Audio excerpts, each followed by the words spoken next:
Il y a des questions qui se posent dans la vie et dans l'art, et on essaye de trouver une solution à ces questions. Donc ces questions sont à la fois des questions formelles et des questions métaphysiques.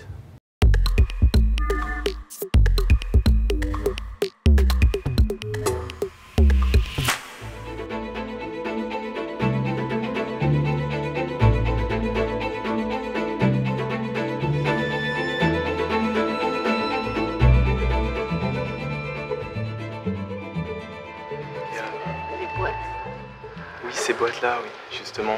On se demandait, est-ce que c'était des urnes funéraires, peut-être, ou est-ce que c'était en rapport avec la mort? Moi, j'ai trouvé que ça, qu'il y avait un côté assez morbide dans l'exposition. Et justement, mon ami Lakmé me disait qu'en fait, il y avait de la vie là-dedans.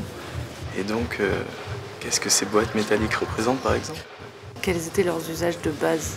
Oui, bah là, on est carrément dans un... Enfin, pour moi, ce sont des cercueils. Hein. Ça m'évoque vraiment ça. Bah, moi, j'ai l'impression que c'est des archives. Et franchement, ça m'intrigue énormément. J'ai envie de les ouvrir, voir ce qu'il y a dedans. Ou peut-être qu'il n'y a rien dedans. C'est ça le truc, il faut se poser la question. Il peut y avoir plein de choses, il peut y avoir des objets, il peut y avoir des feuilles, des dessins, des œuvres d'art même. Ou peut-être rien du tout. Donc c'est ça la question. Do they contain secrets? That would be interesting if there was something inside the boxes. Bon, l'utilisation des boîtes de biscuits est très ancienne chez moi. Je pense que c'est parce que je suis né à l'art au moment du minimalisme. Et donc la boîte de biscuits est un objet minimal, c'est un cube comme on peut retrouver chez d'autres artistes comme Don Jude par exemple. Et en même temps, chez moi, je l'utilise parce que c'est un objet qui est très chargé d'une manière sentimentale. Il est chargé parce que dans ma génération, nos grands-mères avaient toujours une boîte de biscuits où elles mettaient leurs petits trésors, leurs lettres, leurs cartes postales, etc. Et puis, même les enfants avaient ce genre de boîte pour mettre aussi des petits trésors. Et donc, ça renvoie à quelque chose que tout le monde connaît et qui est un peu le coffre-fort du pauvre. Et forcément, ça renvoie aussi aux urnes funéraires. Donc, ça a pour moi l'avantage d'être à la fois quelque chose qui évoque pour chacun une chose différente et en même temps qui est un objet minimal. Dans ces boîtes, certaines boîtes sont vides, d'autres ont parfois quelque chose à l'intérieur. C'est moi qui les ai placées. Mais elles ne sont pas à ouvrir de toute façon. Ce qui compte, c'est qu'on pense qu'il y a quelque chose à l'intérieur, qu'il y ait quelque chose ou qu'il n'y ait pas quelque chose. Je ne sais pas qui sont ces gens, qui sont tous ces gens. Ça fait partie des questions que j'aimerais lui poser. D'où viennent toutes ces têtes? J'imagine que c'est potentiellement des gens de sa famille, mais il y a l'air d'avoir des images de presse aussi. Et qu'est-ce qu'il veut nous dire en exposant l'intimité d'autres gens? C'est très calme, mais en même temps, on se sent entouré de plein de gens. Toutes ces photos, c'est comme des fantômes en fait. Et si j'avais une question à lui poser, ce serait est-ce qu'il rêve de ces gens parfois? Voilà. Donc effectivement, il y a beaucoup de monde dans mon travail. Il y a des milliers de Suisses morts, des milliers d'enfants polonais bébés. Il y a des gens de toutes sortes. C'est souvent des rencontres fortuites quand je trouve une image ou une source qui m'intéresse. Pour moi, en même temps, il est très important d'avoir tous ces visages parce que je pense que chacun est unique. Et donc, chacun est là, présent. Et puis, c'est toujours l'idée que la photo renvoie toujours à la disparition parce que dès qu'on a pris la photo, le monde a changé autour et la photo fige un instant.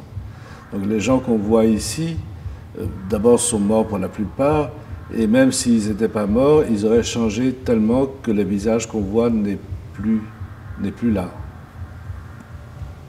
Il y a beaucoup d'enfants représentés en photo. Est-ce qu'il y a une de ces photos qui vous représente petit garçon et pourquoi vous seriez mis parmi ces autres enfants? Toutes ces photos qu'on voit d'enfants, on a vraiment l'impression que c'est des photos qui s'arrêtent et qui définissent la fin d'une enfance. Donc pour vous, votre jeunesse, votre enfance, comment l'avez-vous vécue? Comment la voyez-vous aujourd'hui? Il y a effectivement pas mal d'enfants dans les images qui sont représentées. Il y a moi dans la série des monuments parce qu'il s'agit de photographies d'enfants d'une classe primaire dans laquelle j'ai été, donc ce sont mes petits copains de l'âge de 6-7 ans. Et donc je suis parmi eux, mais là encore, ce sont, j'espère tous vivants, mais ils sont morts parce qu'on a toujours en nous l'enfant qu'on était mais qui a disparu. Et moi, j'ai en moi le petit Christian qui n'est plus là. Et donc de toute façon, ces visages ne sont plus que le souvenir de ce que nous avons été. Je cherche dans toutes les images à avoir des images qui soient reconnaissables par chacun. Donc c'est en même temps une personne en particulier et en même temps, j'espère que chaque visiteur peut se projeter sur ces visages. J'aimerais savoir que deviennent les œuvres qui sont créées sur des paysages immenses, comme le paysage avec les clochettes en bord de mer. Sinon, une vidéo seulement. Est-ce que ça reste seulement une vidéo? Alors, les œuvres qui sont représentées dans les vidéos se détruisent elles-mêmes très rapidement.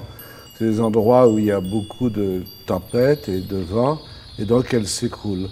Donc je crois qu'il n'y a plus rien qui reste aujourd'hui. Je ne suis pas retourné dans ces lieux qui sont très lointains et inaccessibles pour la plupart. Enfin, c'est très compliqué pour y aller. Mais je crois qu'ils ont tous disparu ou sinon ils vont disparaître.